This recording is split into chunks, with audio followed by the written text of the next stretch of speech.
Hi everybody, MichaelBtheGameGenie here. Don't have a comment because on today's video we're going to be taking a look at the Simpsons 3/4 scale home arcade from Arcade1Up.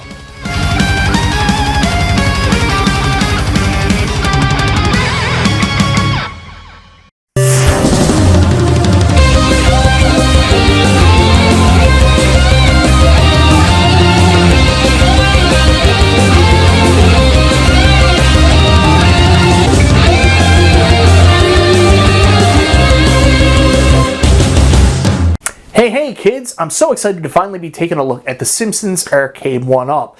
When this company initially launched, this was one of those dream cabinets for people in my age range, because when we were kids, the Simpsons was a global phenomenon, and we used to go to the arcades and all flock to this classic beat-em-up.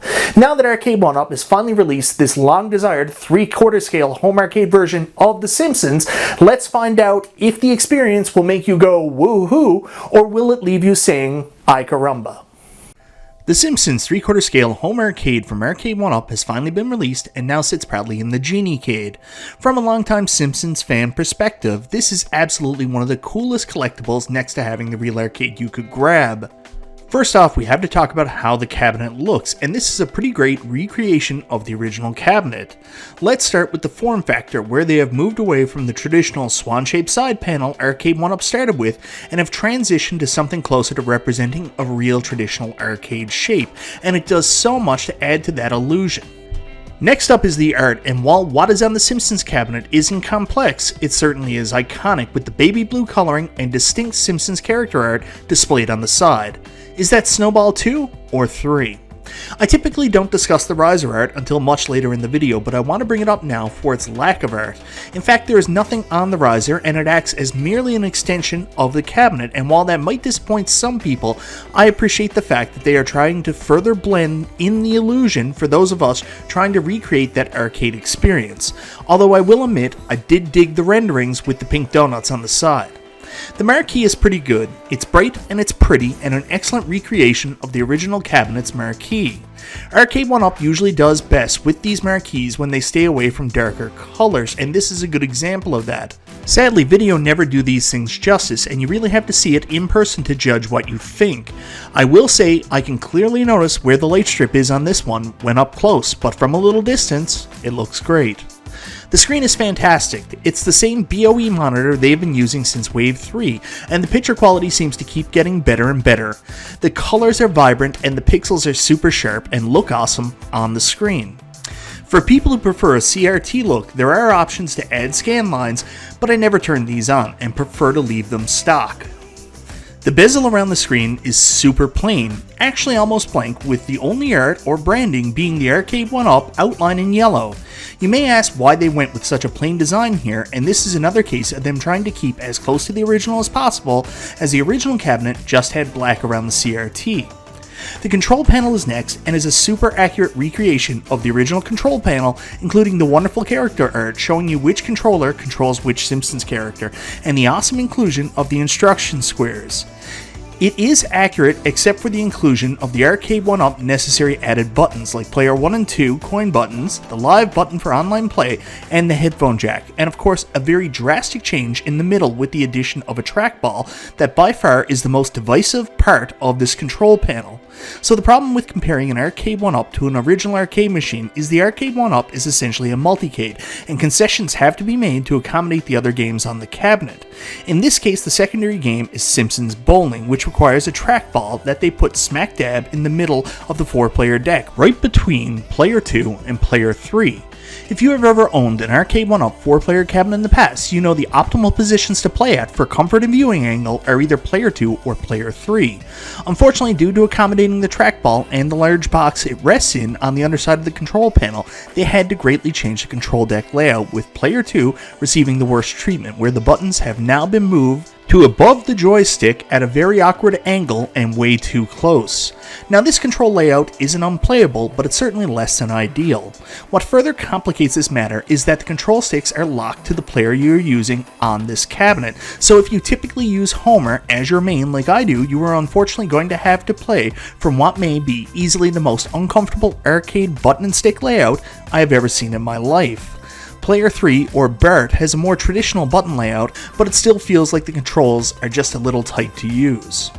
Of course, this was all at the expense of the trackball, which is essentially the same trackball that was included on the Atari Legacy Edition cabinet, right down to its coloring. The trackball spins easily in all directions and is comfortably on your hand, albeit a little small feeling. The in-game responsiveness for bowling itself is great, and I have zero issues controlling the game, but in the in-game menus and on the initial entry screen, it's all over the place, like I'm trying to catch a wild ferret. It's not Glenn's Retro Show trackball with pinpoint accuracy, but it will get the job done. The sound isn't great, and the same baseless stereo speakers or sound are included on this cabinet, as we have been experiencing all throughout this wave. #SpeakerGate. Last but not least, I have to once again give Arcade1Up kudos for including these molded coin doors, and they may just be my favorite new decorative thing on the Arcade1Up cabinets. I get it, it's only a piece of plastic and has no bearing on gameplay, but man does it make the cabinet look great. I've been very open that I'm trying to build a recreation home arcade here with Arcade1Up machines, and it's the small yet significant inclusions, like the coin door, that really blur the lines between a toy collectible and an arcade replica. This is a beautiful product that goes to extreme lengths to recreate the classic arcade in the 3/4 scale. I'm pretty impressed with the way the cabinet looks and its functionality, but the games are why most of you are here. So let's take a look at them and find out if they provide enough fun and replayability to justify your purchase. This cabinet doesn't bolster the highest number of games, as it only has 2, but thankfully one of those games is the long sought after, awesome Konami beat-em-up, The Simpsons. The Simpsons arcade game came out early in the life cycle of the series, and unfortunately some of the enemies were created for the game and don't represent many of the characters we have come to know and love over the years. That doesn't mean there isn't some fun cameos or a good Simpsons story. The gameplay is pretty straightforward, with this being your typical Konami beat-em-up, where the attacks are based on a 2-button system with attack and jump, and pressing both will initiate a super move. I would place this somewhere in the middle of the beat 'em up quality scale, as it isn't as good, nor does it control as tight as Turtles, but it is still super enjoyable and offers many similar gameplay features. I really like the interactive items you can use to attack your foes. Hell, they even use Blinky the 3-eyed fish. Graphically, it's awesome, and the sprite work excellently captures the traditional art style of the series. One weird thing is Bart is wearing a blue shirt in the game, which was something he did on so many early promotional items and shirts for the series, but honestly you can count on one hand how many times he wore a blue shirt throughout 30 years on the show. Another cool Bart moment is when he comes back on screen from dying, he isn't dressed as a superhero like the rest of the family, but better yet, Bartman. Now that is a throwback. Funny enough, I used to know every single word to do the Bartman when I was a kid. The game unfortunately is pretty short, with a runtime of around 35 minutes. While that's perfect for me, some people will find it too short and question its replayability once it has been beaten. There are options for changing the difficulty and lives, so that may provide a different experience, or you can try playing online with a friend or even a stranger. The second game on the cabinet was a mystery for most of the year until the cabinet was released, and we didn't actually get official confirmation until the actual release that it was in fact Simpsons Bowling. While we didn't have official confirmation, I mean we all knew, but for some reason there was some hold up with the game and they couldn't announce it, even at one point retracting the official announcement and pretending it didn't happen. We may never know why any of that happened, but thankfully that is resolved and Bowling is now on the cabinet. The bowling is great and it's super hard to emulate, so this is one of the only ways to enjoy it at home properly. I find the gameplay and mechanics work extremely well, and I can run through a full set in about 5 to 10 minutes.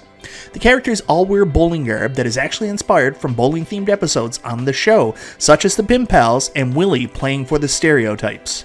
Graphically, the characters are represented well and look like they do on the show, but this game does look a little rough around the edges.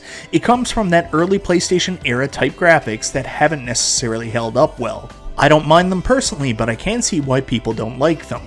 One of the issues with emulating this game is the voices aren't there. Luckily the voices are here in this version, and the quips are fun and pretty humorous, and it sounds like they actually got the real voice actors from the show. That's how it's done in the Catskills, baby! My biggest complaint is that this isn't the most challenging bowling game, and you can score high fairly easily. Go into settings and max the difficulty, or you will get bored quickly.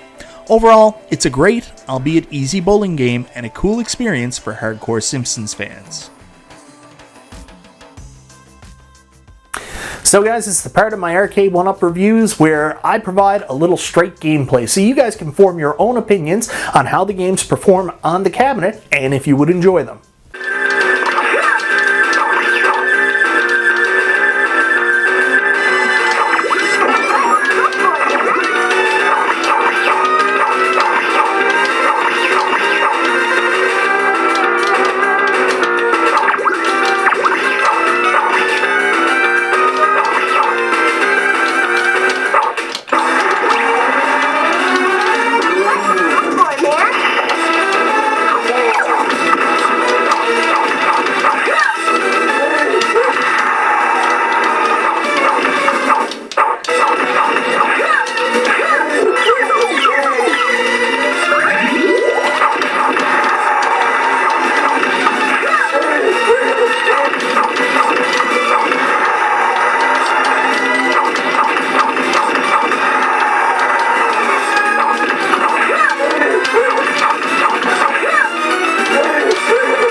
Grace under pressure.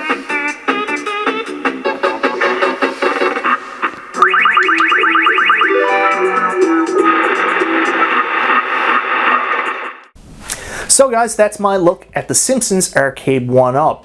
I want to say a huge thank you to my buddy P-Dubs who actually purchased this cabinet for me after issuing a challenge in my live stream one night, and of course to the people in the live stream that made that happen. Thank you very much. Personally, I'm having a lot of fun with this cabinet despite the issues I mentioned in the review with the control deck and with the poor sound quality. Should you buy this cabinet? Well, that depends. I'm a huge Simpsons fan with a lot of nostalgia specifically for this cabinet, and I love beat-em-ups. If you do not share these traits and tire easily of beat-em-ups, you should think long and hard about your purchase because this might not be the cabinet for you. Anyways guys, let me know in the comments, what do you think of the Simpsons Arcade1Up? Is this a cabinet you're excited for? Did you pick it up? And if so, what are your thoughts on it? Let me know in the comments, guys. I want to say thank you so very much for watching. This is Michael B. the Game Genie, and I'll talk to you next time.